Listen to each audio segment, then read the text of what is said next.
All right, finally I'm back on the road making some money, and this is Windsor, Ontario, the duty-free plaza.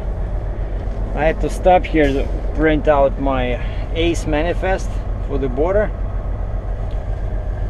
and the weather's pretty cold, but actually now it's okay. But normally I don't leave my engine running, but what happened today is my battery died. I had to call a guy from Cambridge Mac to give me a boost.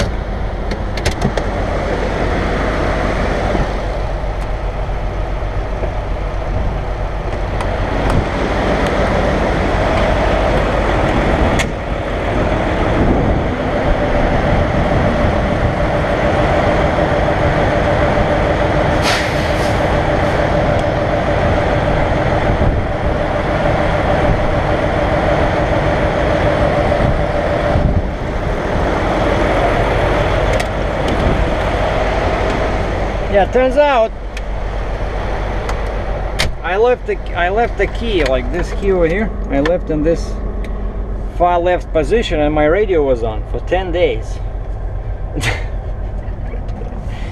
Well, this happens to the best of us, right? What do you do? So I called and they said, well, if it's defective batteries, we can give you replacement batteries for free, because I'm 2 days away from the end of my 1-year warranty. But the guy said if it was caused by, you know, by basically discharge, because he left something running, then it's a different issue. So now basically I'm keeping an eye on my gauges over here, and that's why I don't stop the engine. Okay, finally it's 14 volts. Before it was 13.5. It was really dead, so hopefully I didn't kill the battery. Okay, let's go across the bridge, shall we? And I went inside the duty free, and they have free coffee. You know, just when you quit something, it's free everywhere. Like you quit drinking vodka and the vodka is free, you know. No, I'm kidding, it's not free, but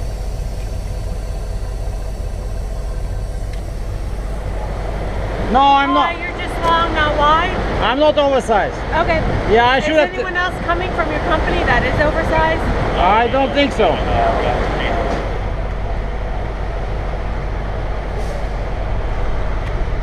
See, that's why you should take off that sign. See, some guy said, oh, we always run with the oversized sign on the front, and I left it on the front.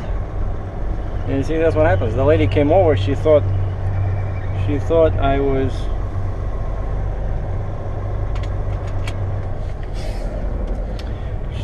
oversized.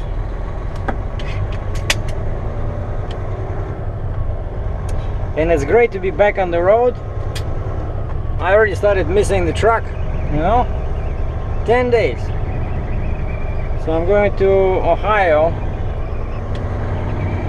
picking up some press, 50,000 pounds, and taking it back to Toronto, Canada. And the funny thing is, now I'm with this new Ren McNally. Oh, it disappeared. There was a sign here saying not suited for trucks.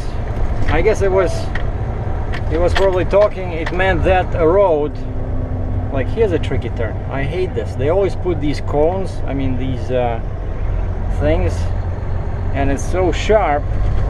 You have to watch the rear of your trailer, because it's very easy for the tires to hit this extremely tall curb.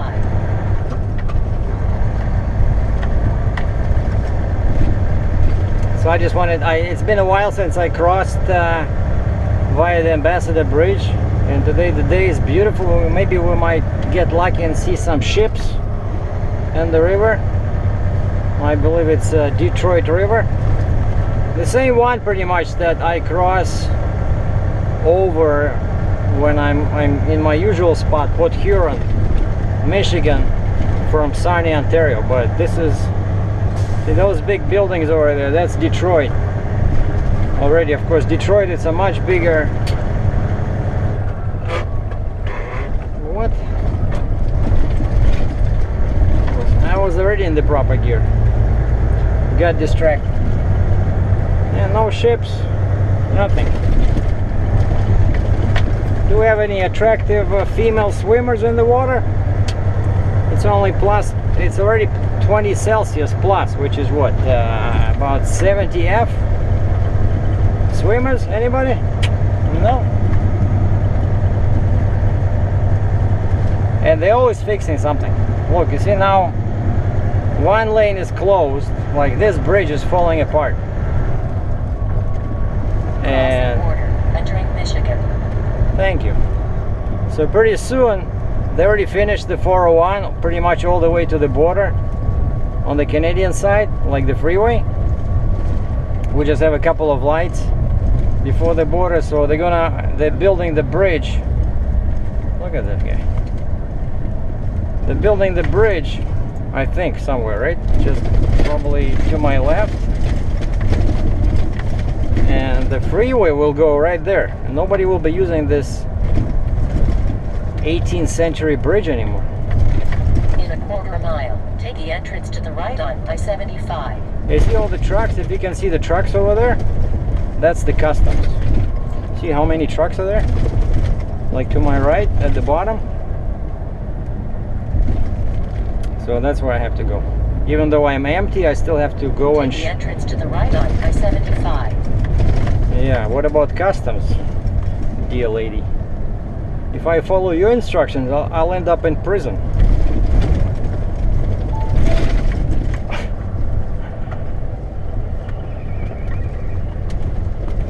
Oh, actually, it does send me this way. Okay, like if I had a car GPS, it would just tell me to go straight, because that's where customs for cars and personal vehicles is straightforward, but trucks have to go this way.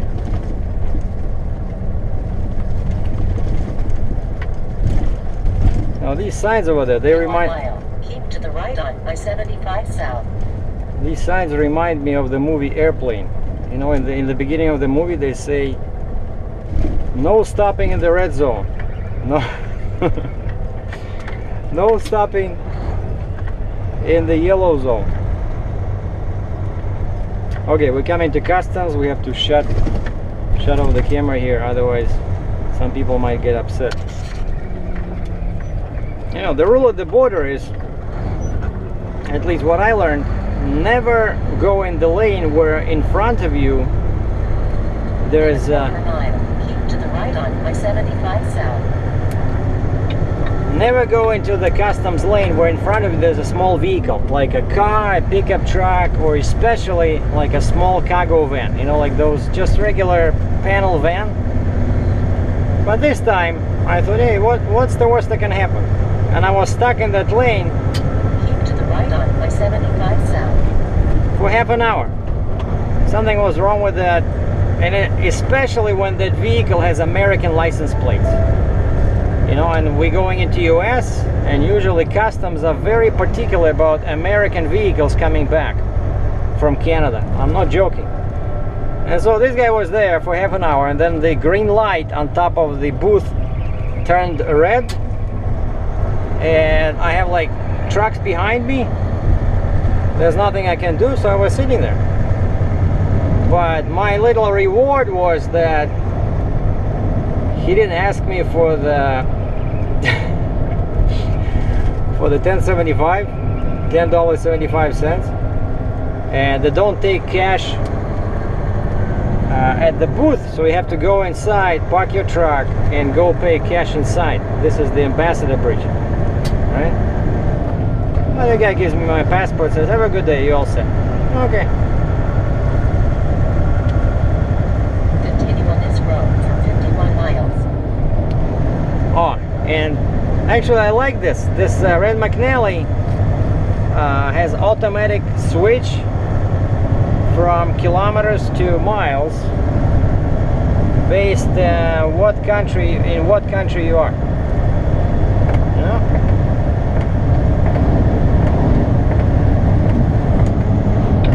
So in Canada, everything was in kilometers, and as soon as I crossed the border, everything became in miles, and my speed is miles per hour. And this is Detroit, Michigan. Time now is 4:42 p.m. Eastern Standard Time. So I might hit some traffic here, but you know, when you're empty, it's much easier to drive than when you're loaded, right? You can stop on a dime, you know. You don't need a lot of distance.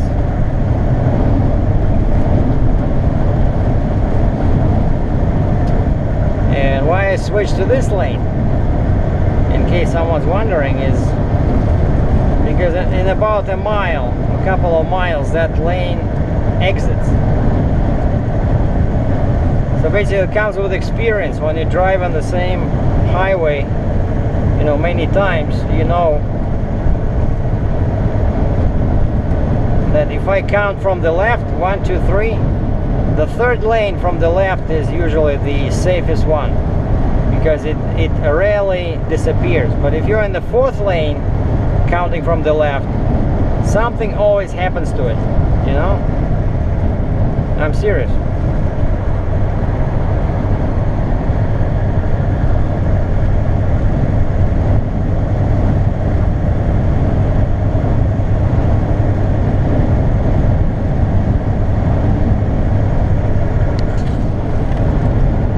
This is the spot, exit 43A. See, this lane, the curb lane, exits.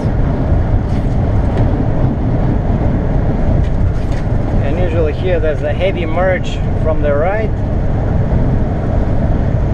But now I don't see anything.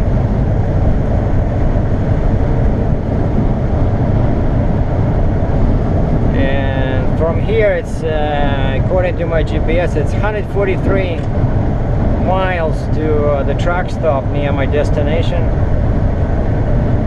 where I'm loading tomorrow at 7:30.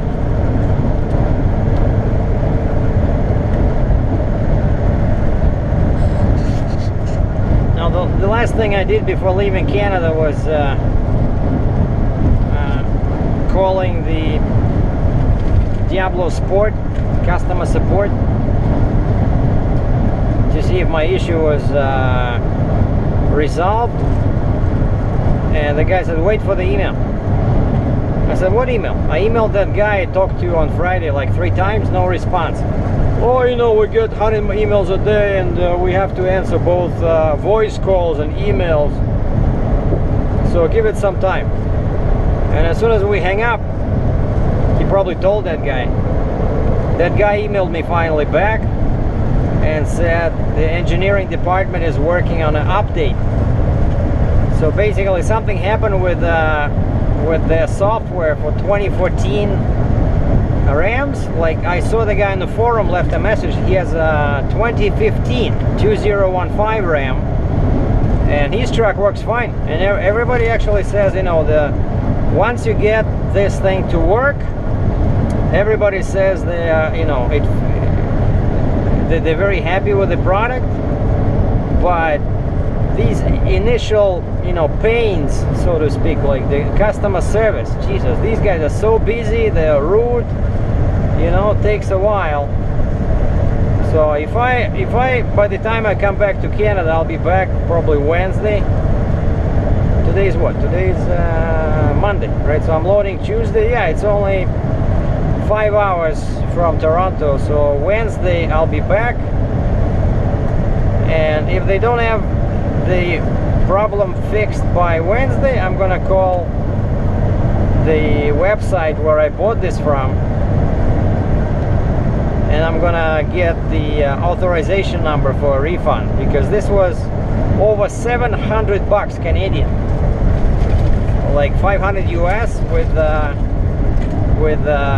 shipping and duties and stuff like that. I think they still charge me duties even though it was shipped from Mississauga. I don't know, maybe because it was shipped before, like in Bond maybe, but I know it was over, it was 750 Canadian. So if it doesn't work, I might as well get my money back.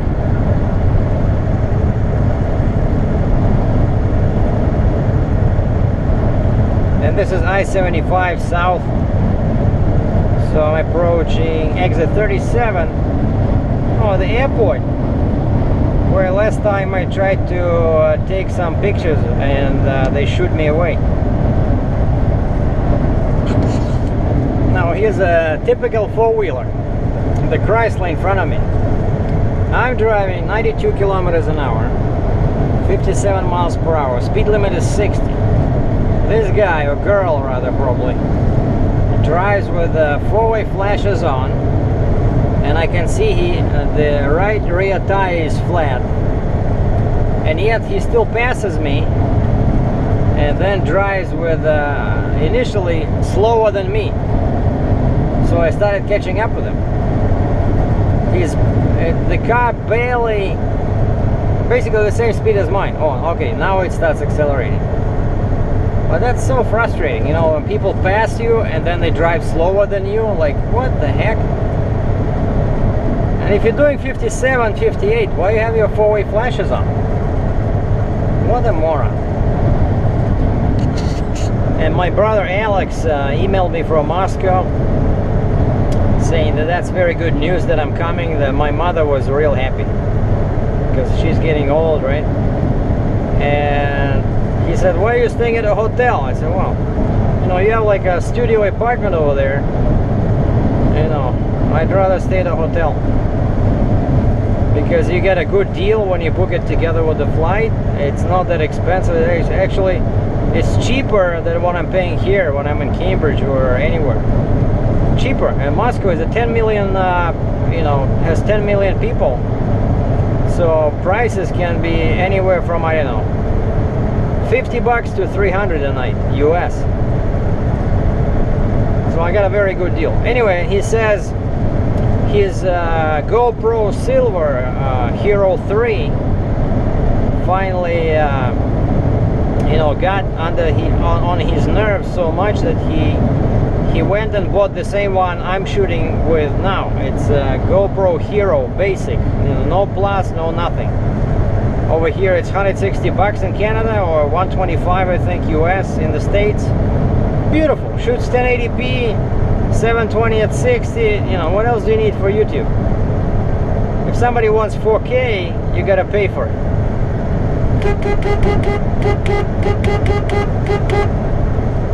So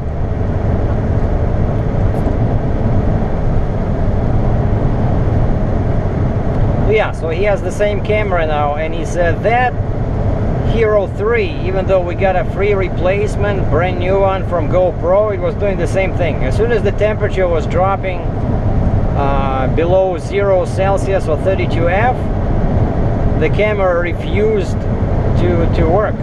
Like, you would start it, but as soon as you click pause or something, you cannot restart it. Something, oh, he tried different batteries, nothing. So it's not a battery problem, it's something in the hardware itself, on the tiny little motherboard it has. You know? Some kind of a defect in engineering. So these GoPros, that's why I was so skeptical, you know, when I bought this one, but to my surprise, so far it worked very well. Very nice audio levels, and the picture is pretty good. But we'll see what happens when we get into the cold span.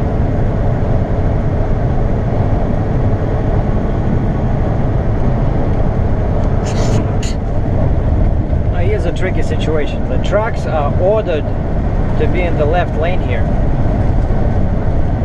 and of course people are going crazy. Like, I I mean small vehicles try to pass you left and right. But in case somebody's wondering why they want trucks here in the left lane, because the right lane is actually the former shoulder, right? So it's not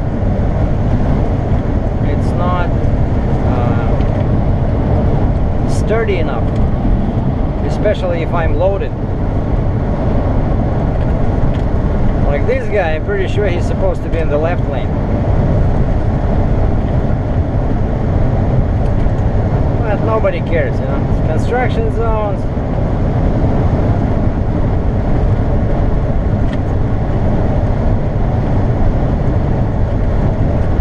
But that's where you can get your biggest ticket, in the construction zone, especially speeding and using wrong lane.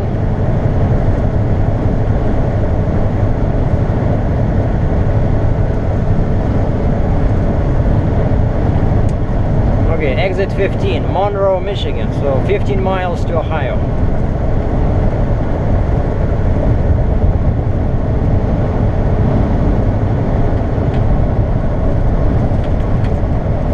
I usually stop here, the TA here, but this time there's no need. I want to reach my destination for the day before it gets dark. And hopefully there'll still be parking spaces over there, because this is a busy area. So I definitely don't want to show up at the truck stop at 9 o'clock, because then I might have problems finding parking. So I'm not stopping. From the border to the Ohio place, I'm not stopping. And that looks like the grader I moved last week, just as ancient.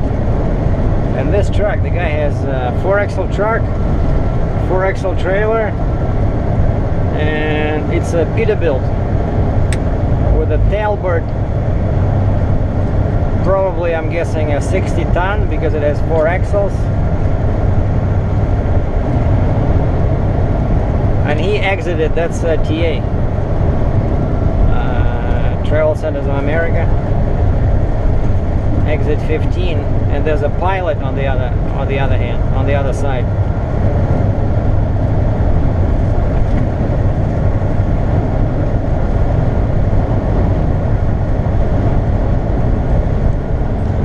Freightliner Classic is passing me. No, wait a second. It's not Classic, Coronado. And today is very windy, and the wind goes sideways. Actually, wait, it was sideways when I was driving on 401 in Canada. Now I'm more to the south. Oh, okay. I think now it's basically, it's a head-on wind.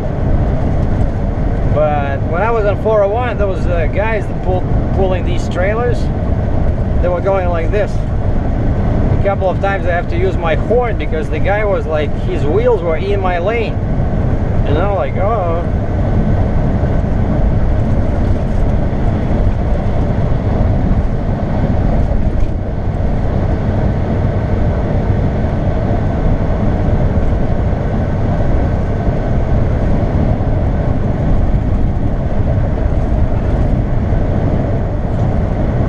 Another classic. International 9900, 9900. I can see his whole hood is like going like this. So he's pulling a tanker